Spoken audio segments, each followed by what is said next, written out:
Hello everyone, welcome back to another video. Welcome back to another interesting comparison. On my left side we have the Japanese, the Infiniti Q60, and on my right side we got the Americans, the muscle car, the only all-wheel drive muscle car right now in the market. This is the 2021 Dodge Challenger GT all-wheel drive. It's not an all-wheel drive, full-time all-wheel drive, it's mostly rear-wheel drive, but it activates a full all-wheel drive system when it needs to. And today we're going to compare them head to head. Now some of you will say this kind of doesn't make any sense because technically the Infiniti is more of the premium luxury brand. Meanwhile in here we have a standard vehicle, not so premium.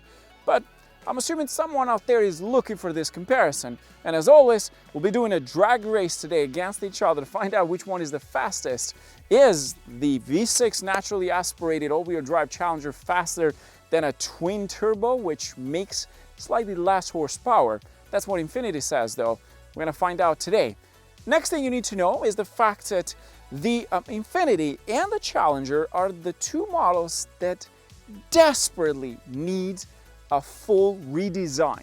Why I say that? Well, it's been a while since Infiniti Q60 received a full redesign. So does this thing over here. The Challenger has been pretty much the same for years now. It has received certain facelifts here and there and some changes to the interior, but not necessarily a full design in and out. So they're crying for some changes, but we don't know if there's going to be an update for each vehicle in the coming years.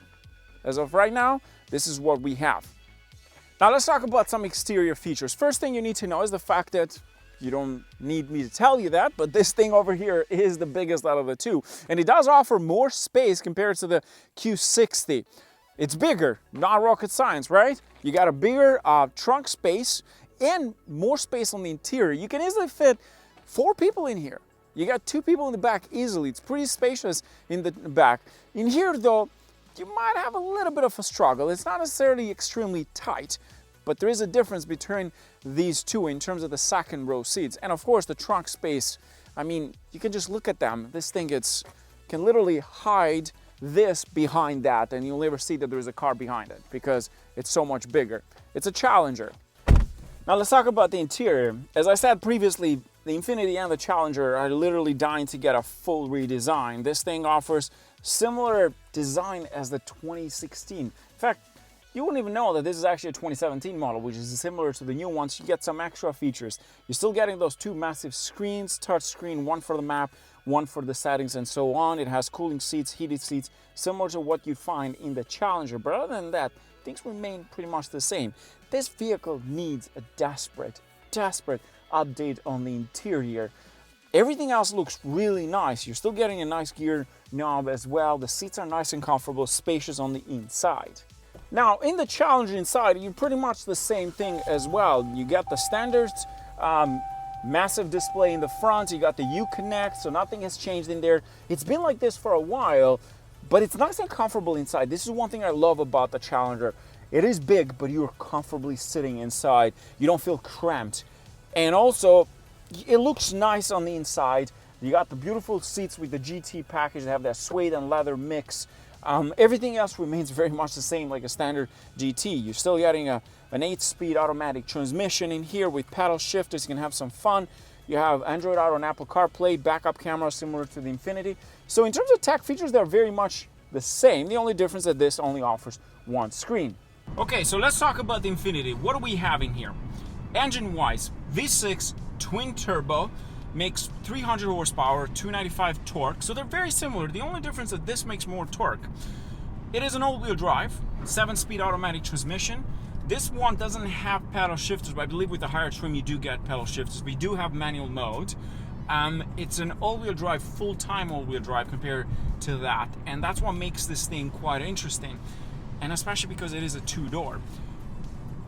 The thing with this car, though, I will say, it doesn't feel like it has the horsepower that Infiniti claims. I think this makes more than that because it just doesn't feel the same. Maybe because it's just smaller, but the weight, it's almost the same. The all-wheel drive one makes about, it weighs about curb weight. It weighs about 4,025 pounds. Meanwhile, the Challenger weighs about 4,078, about for that specific model. So they're technically within the same weight ratio.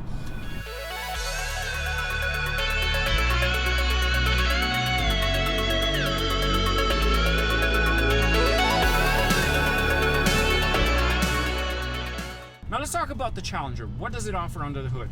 We have a naturally aspirated 3.6 V6 engine. It is an all-wheel drive, but it's not all-wheel drive all the time. The system works in a way that when it needs to use all-wheel drive, it will do so. Most of the time you're in a rear-wheel drive, but it's very responsive too. The only thing is, like, you push it and it's like, come on, you're getting there. It just doesn't react the same way because it's technically a naturally aspirated engine, so it's not a turbocharged engine that you get the turbo kick. But as someone said, this kind of races, torque wins. That's one thing that we might have a problem with this. I don't know. It's a tough one to say which one is going to win, because sometimes you get surprised. But the next thing we're going to find out is which one is the fastest out of these two.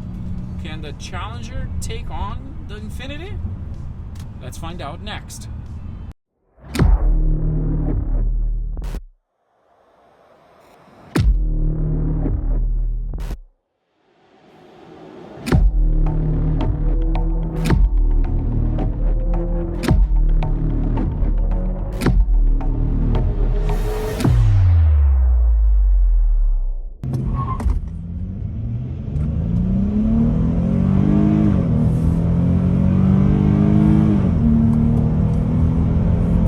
Had a terrible lunch.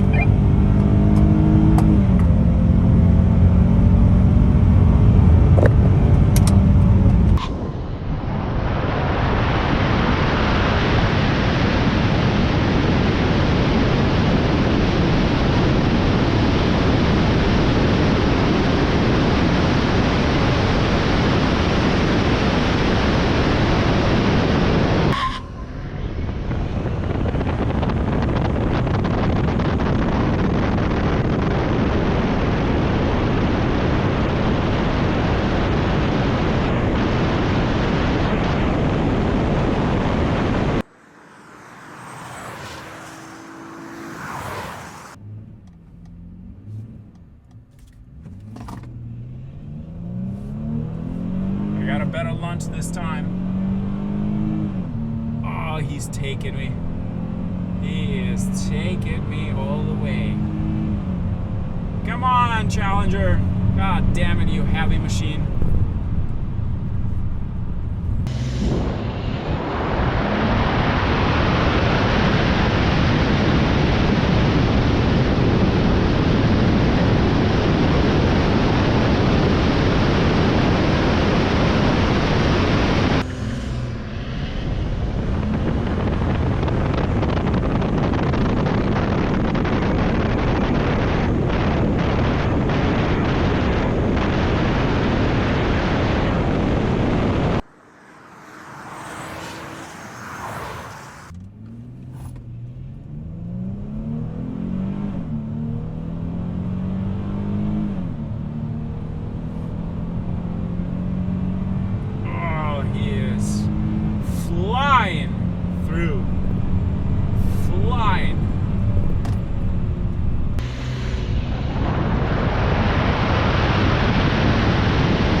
Mine can't hold the brakes, like it just moves.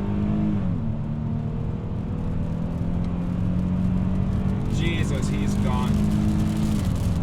He is gone.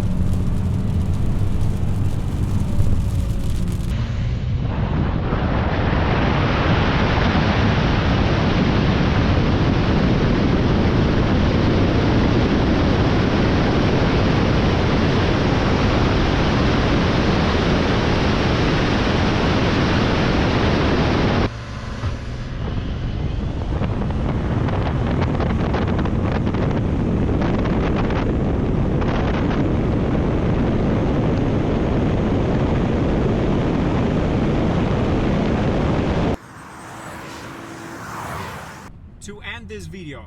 Yes, the Q60 is faster. It's actually faster off the line, even in a roll as well. But here's the thing though. I like that car, but somehow I'm kind of in love with this. I don't like the fact that it's powerless. That's the only thing. If it had more power, make it interesting. Yes, you can go all the way to the 5.7 liter. You can get a bigger engine in this. But I just think for the money, it's a good deal. You can't beat it. You're going to pay more for the Infiniti, that's for sure. You're going to pay a lot more for the Infiniti compared to this. So that's the only difference. But other than that, thanks for watching, guys. And special thanks for this video goes to my good friend Dave for bringing his Q60 base. This is not the Red Sport, and allowed us to do this. With that in mind, stay safe. Cheers.